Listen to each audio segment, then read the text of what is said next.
Ano masasabi mo, Edsel, sa pagtulog mo kagabi?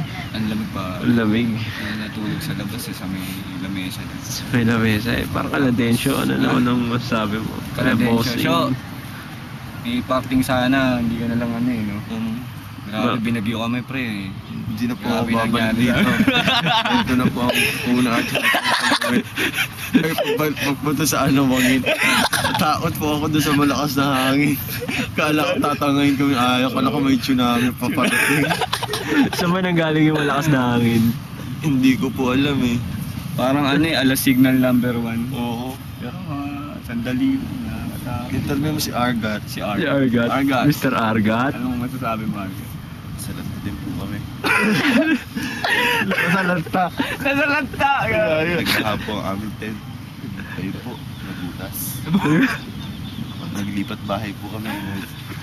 Full na. Saan ba natin yung kinatitirikan na bahay? Ito. Pakita ko natin. Uy, Ay, may mga tunog na. gumulong po yung tent namin na yan. Ngayon, lumipat ho kami doon. Kaso, butas din pala. Wala rin. So, anong may papabatid nyo sa ating mga kaibigan na nasa Nabal? Masaya na.